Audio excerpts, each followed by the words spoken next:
De nombreuses améliorations concernent les murs et les planchers et la manière dont ils interagissent. Pour commencer, les composants de mur sont représentés en 3D et peuvent avoir une texture et surtout une hauteur différente de celle du mur. Les extrémités des murs peuvent également être définies très finement avec des retours de composants ou des opérations booléennes avec des formes 2D. Voyons comment ça fonctionne. Dans le dialogue de paramétrage des murs, on retrouve bien sûr la liste des composants. Pour chaque composant, on peut régler une distance par rapport au haut et au bas du mur, ainsi qu'une texture RenderWorks. Notez que le composant béton est défini ici comme composant principal. Dans les réglages de texture du mur, on a le choix maintenant d'appliquer des textures par composant ou comme avant, sur les parties externes du mur. Dans cet exemple, on a donc abaissé la hauteur du composant porteur de 15 cm pour y loger la dalle de plafond. On va réaliser maintenant le plancher en utilisant un nouvel outil de Vectorworks 2011. Cet outil permet de réaliser des planchers composites et sa fenêtre de paramétrage est très similaire à celle des murs.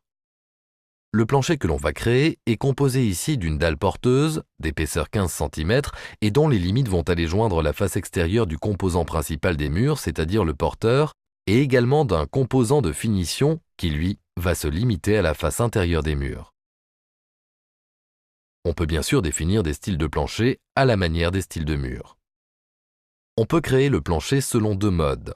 Un mode manuel où l'on dessine le plancher comme on dessine un polygone, et un mode automatique qui calculera le plancher d'après les murs. Il suffit alors de cliquer sur les murs qui entourent le plancher et de valider la création. Le plancher est alors automatiquement créé. Il est préférable de le mettre en arrière-plan. Ce plancher est lié au mur de manière automatique. La palette info indique sa surface. Si on déplace maintenant l'un des murs, le plancher se recalcule aussitôt. On voit ici la modification de sa surface. Regardons maintenant ce qui se passe en élévation. En zoomant sur la jonction mur-plancher, on observe bien que le porteur du plancher arrive juste sous le composant porteur du mur, tandis que le composant finition du plancher s'arrête au nu intérieur du mur. Ce projet comporte 3 niveaux dans lesquels les planchers ont été créés de la même façon. Le mode Unifier les vues des couches permet de visualiser rapidement l'ensemble du projet. On va maintenant réaliser une coupe des 3 niveaux.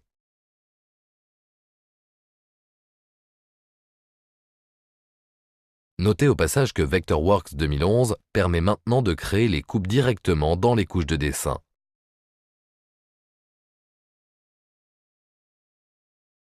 Par défaut, la coupe apparaît avec les éléments du plan de coupe fusionnés en rouge et l'arrière-plan visible.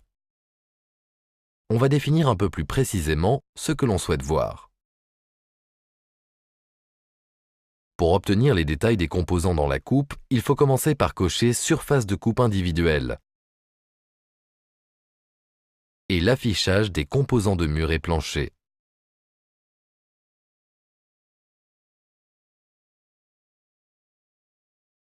La coupe comporte donc tous les détails souhaités, mais il est possible aussi de fusionner les composants identiques des murs et planchers.